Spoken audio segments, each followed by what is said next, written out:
আসসালামু আলাইকুম, কেমন আছেন সবাই? আশা করি সবাই অনেক ভালো আছেন। আমরাও আল্লাহর অশেষ রহমতে মোটামুটি ভালোই আছি। চলে আসলাম একটু নতুন ব্লগে। তো আমার বয়স শুনে বুঝতে পারতেছেন আমার শরীরটা তেমন ভালো না, তো সবাই দোয়া করবেন। তো আজকের ব্লগটা অনেক বেশি স্পেশাল, কারণ আপনারা সবাই জানেন আমি গ্রামে চলে যাচ্ছি। আসলে মানুষ চাইলেই অনেক কিছু করতে পারে না। সুন্দর হয়েছে আম্মু।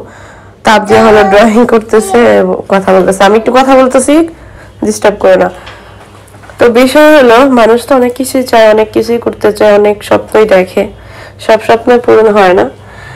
আর আমি ঢাকায় আসছিলাম অনেক কিছু চিন্তা ভাবনা করি, আর এখন গ্রামে যাচ্ছি তাও অনেক কিছু চিন্তা ভাবনা করি। কিছু করার নেই, আসলে জীবনটা এরকমই, মন চাইলেও অনেক কিছু করা যায় না। আর যে স্বপ্ন আসলে ছিল ওই স্বপ্নটা ওইভাবে পূরণ হয় নাই, ওটা অন্যভাবে পূরণ হয়ে গেছে। তো যার জীবন সেই জানে, আসলে প্রত্যেকটা মানুষেরই চিন্তা ভাবনা থেকে অনেক কিছুই করতে চায় কিন্তু হয় না। তো যাই হোক, আল্লাহ যেটাই করছে আলহামদুলিল্লাহ, সবকিছুতেই খুশি থাকতে হয়, আল্লাহর শুকরিয়া আদায় করতে হয়। তো আমিও খুশি। তো সবার জন্য একটা সারপ্রাইজ রাখছিলাম আমি। সারপ্রাইজটা হলো আমার সামিন আপু যে এই বাসাতে ছিল 3-4 বছর, তো ওই বাসাতেই আমি উঠবো। ওই বাসাতে 3 তালা করছে, তো আমি 3 তালাতেই উঠবো। কিছু করার নাই, আগে বললে হয়তো আমি 2 তালা পাইতাম, কিন্তু 3 তালাই এখন খালি আছে, তো 3 তালাই উঠবো। তো বাসাটার রুম অন্য ফিলে অনেক অনেক অন্যভাবে করছে।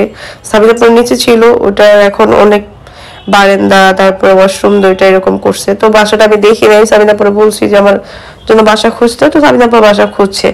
তো বললো যে ওইটাই খালি আছে আর ওইটাই ভালো হবে, মেন রোডের সামনে, কোনো প্রবলেম হলে তুমি যখন তখন যে কোনো জায়গায় তুমি করতে পারবা, যাতায়াত করতে পারবা, কোনো সমস্যা হবে না। তো আপনারা মোটামুটি আমার ব্লগে অনেকবার দেখছেন ওই বাসাটা, এখন আরো সুন্দর নতুন হয়েছে। তুমি যাও না এবারে? তো বাসাটা দেখতে কেমন সবাই কমেন্ট করবেন, জানাবেন। তো ভিডিওটা দেখতে থাকুন, ভালো লাগলে অবশ্যই লাইক কমেন্ট শেয়ার করবেন। ছিলেন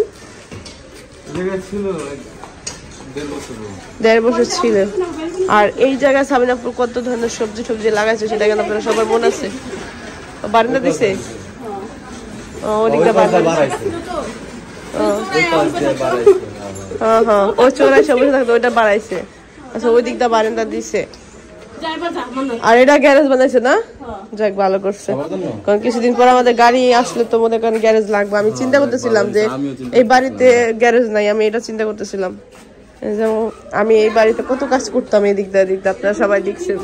তো এইটাই ছিল আপনাদের সারপ্রাইজ দিয়ে আমি এই বিল্ডিং এ উঠতেছি। 3 তলায় উঠবো আমি আসলে 2 তলা বা পাই নাই।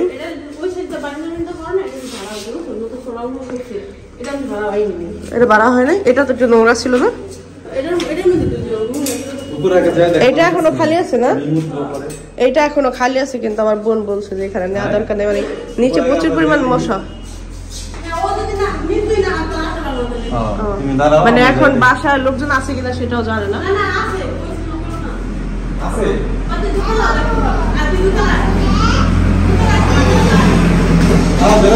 মানে বিষয় হলো 3 তলা, তো মানে আমার তো এখন অনেক কষ্ট হয়। যাও, নাটক কম করো, যাও। বাহুবলী হাত দোষে ভাই, এই চেহারা আর রূপবানের পার দেওয়া লাগবে না, মানুষ জানে, নিজেই আত্মারও না। এখন সবাই কয় তোমারে। তো এখানে হলো সাবিনার এক বান্ধবী, হইতে পারে, নাহলে মানুষ তোমার এত কথা রোগা দেখা যায়। মান্নাতের অবস্থা। তো এই বাসাটা কেমন লাগতেছে সবাই বলবেন। আগে ছিল শুধু 2 তলা ছিল, এখন তো 3 তলা করছে। উপরে ফ্ল্যাটে যাইতে হইতেছে, কারণ আশেপাশে ওরকম মানে রাস্তার সাইড ভালো ওরকম পজিশনে কোনো বাসা নাই। আবার আমরা তো আর্জেন্ট খুঁজছি, এই জন্য আর পাই নাই। আর এটা রাস্তার পাশে, এটা যদি 2 তলায় বাসা হইতো বা 3 তলা 2 তলা হইতো তাহলে আর বেশি ভালো হতো। তো এটা হলো 3 তলা। 3 তলা, এটা হলো ওই যে সাবিনাপুর রুম যেরকম ছিল, ড্রয়িং রুম এইটা। আর ওই জিনিসটা এই যে এই রুমের এই জিনিসটা আমার পছন্দ না, যে উপরে কতগুলো জিনিস রাখার সিস্টেম করা হয়েছে, আমার খুব বাজে মনে হয়। মানে একটা রুমের সৌন্দর্যই মনে করেন এটা রুমের একদম কেরাসিন করে রাখছে। বারান্দা কতটুকু সাইজ? আমি চিন্তা করতেছিলাম এটা বেডরুম করব, কিন্তু এই যে এইটার কারণে আমার খুব বাজে মনে হয়। তারপর দেখি ছোট না বড়?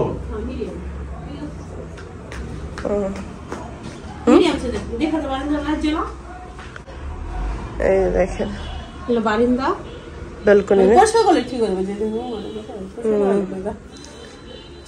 ব্যালকনিটা সুন্দরই। আসার আগে আমার সাবিনা পরে বলতে হবে রুম টুম ক্লিন করতে। মানে আমার এই রুমটা ভালো লাগে, কিন্তু এই যে এই জিনিসটার কারণে আমার খুব বাজে মনে হয়। আমার ওই বেডরুম ওটা রাখতে ইচ্ছা করে না, কারণ ওটা রাস্তার কিনারে তো, ওইটা আমার মন চায় না। আর অ্যাটাচ বাথরুম ওটার সাথে, মানে বাধ্যতামূলক আমার ওটাই রাখতে হবে। আসতেছে মা। আর এটা হলো ওয়াশরুম, ওয়াশরুম দুইটা। আচ্ছা যেটাই হোক, ওয়াশরুম দেখানো লাগবে না। এই কিচেনটা দেখেন, কিচেনটা সাবিনাপুরটা যেরকম ছিল ওরকমই সেম স্পেস আছে, আমার অনেক জিনিস আমি রাখতে পারবো। এই জিনিসটা ভালো লাগে, মানে ওই তাকটা না দিলেও চলে, কিন্তু গ্রাম অঞ্চলে তো মানুষ মনে করেন সৌন্দর্যের চাইতে জিনিসপত্র রাখার জিনিসটা বেশি খোঁজে।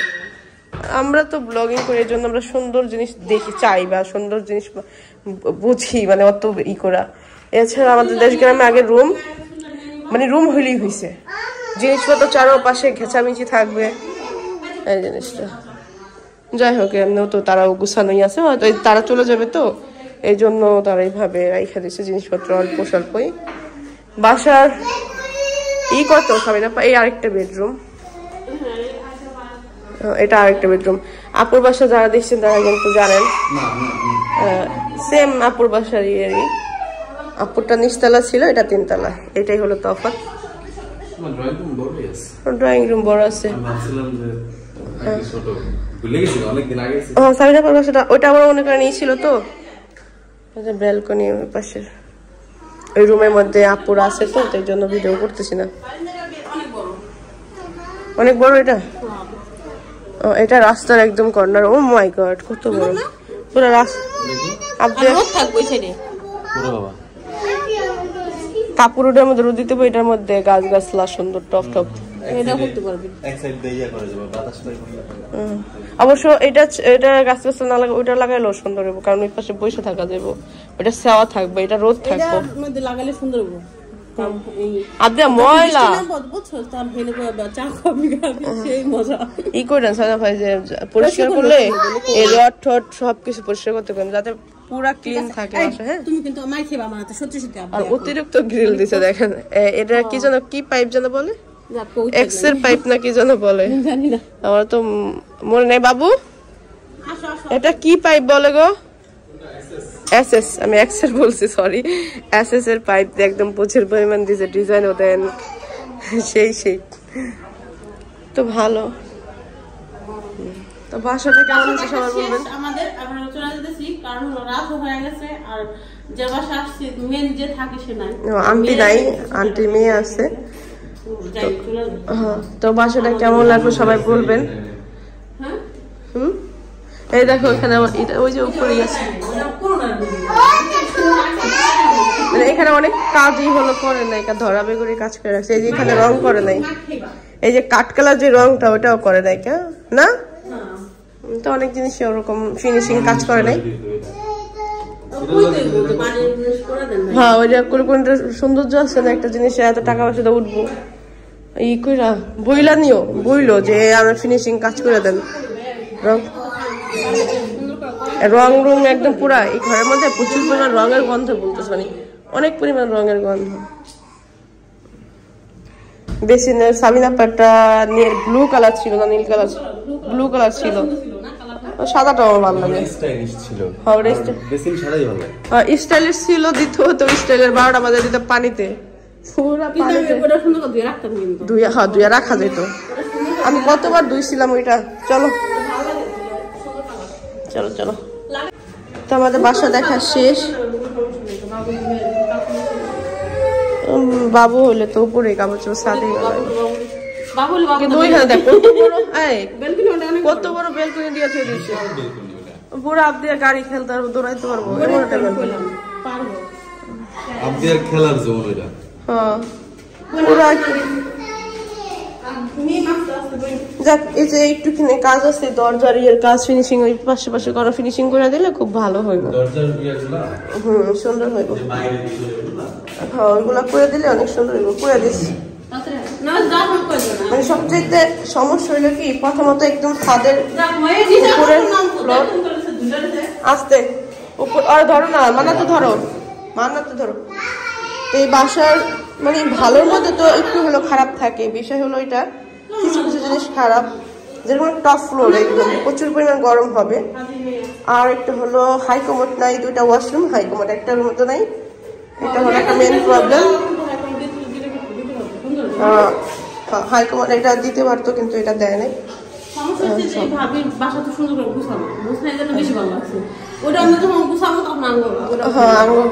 আমাদের ফার্নিচার অত বেশি না তারপর এটার মধ্যে আবার কিছু ফার্নিচার কেনা লাগবে দেখি কি হয় আল্লাহ ভরসা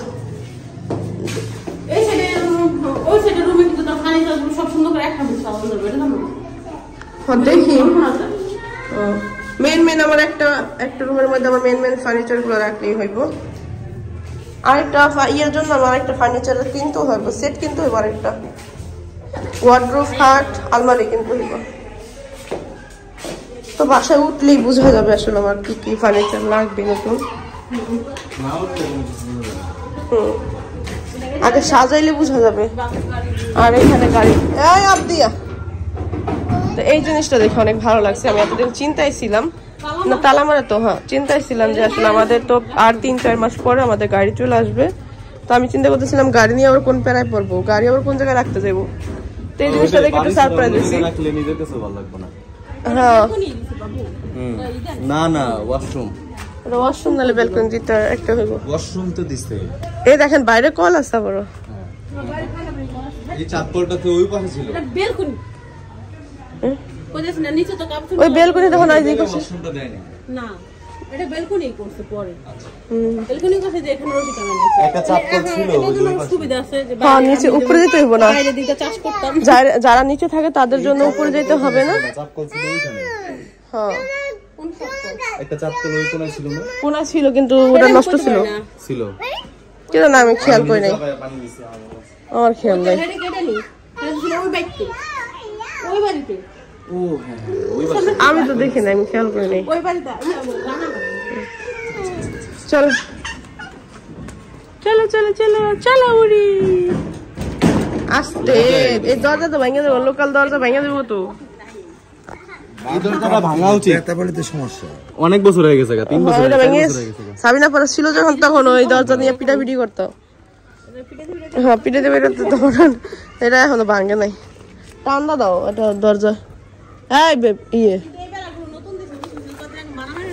হ্যাঁ ভাঙে ছিল আবার নতুন দিছে না এটা এবারই কমাইছে আল্লাহ হিন্দা অনেক মারামারি হয়েছে তো পুরো দূর কোয়াইছে এডি ওডি একটা ইয়ার বাড়ি তো পুরো একদম ঝাঁঝরা করে লাইছে মেন একদম পুরো টিন কুমুরটা না চলো এইজন্য আমার ভালো লাগে মানে এটা একটা মেন রাস্তা তো যত গন্ডগোল হয় এদিক দিয়েই হয় একটা পোলাফিন একটা তার একটা পটাকা ফুটালো এখানে মানে এই রাস্তাটা প্রথমত ফাঁকা থাকে দ্বিতীয়ত এই জায়গাটা ঘনবসতি আবার যত গন্ডগোল হয় যত রাজারা থাকে রাজা প্রজারা থাকে সব এই জায়গাতে থাকে হ্যাঁ এই যে এই জায়গাটা একটা মডার্নের সামনে যায় মানে হসপিটালের সামনে যায় উঠা যায় এদিক দিয়ে সামনে বাসা যাওয়া যাবে আরেকটা সামনে ওদিক দিয়ে রাস্তা আছে ওই জায়গাটা যাওয়া যাবে আমরা এদিক দিয়ে যাবো এখন আবদিয়া কই আবদিয়া কো ওষুধ নিতে না হ্যাঁ না আবদিয়া কই সেটা শুনি আচ্ছা ওই যে তো এখন হলো আমরা চলে যাচ্ছি এই যে ভাঙ্গা রাস্তা দিয়ে এখন আল্লাহ করে আমরা আস্তে আস্তে যাতে এইটা হয়ে গেলে মানে যদি হয়ে যায় রাস্তাটা তাহলে আমাদের জন্য অনেক সুবিধা হবে শুনতেছি ঈদের আগেই হয়ে যাবে আর আমি ঈদের আগে আসতে চেয়েছি দেশে এখন বাকিটা জানি না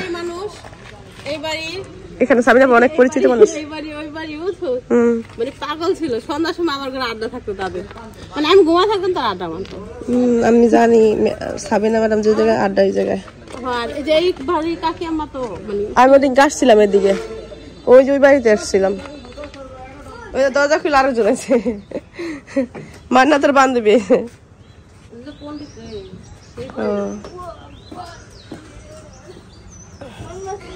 মরিয়মের বান্ধবী সবসময় মরিয়মদের বাসায় খেলাধুলা করে আসে সকালে। তারপর কি পেয়ারা কাটলি আবদা? তুমি এটা কি করো? আবদা সকাল থেকে এটা দিয়ে খেলতেছে, মুখে না মা হাতে দা খেলো। ডাকতেছি না তোমাদের, তুমি যাবা না? ওখানে খেলতেছো?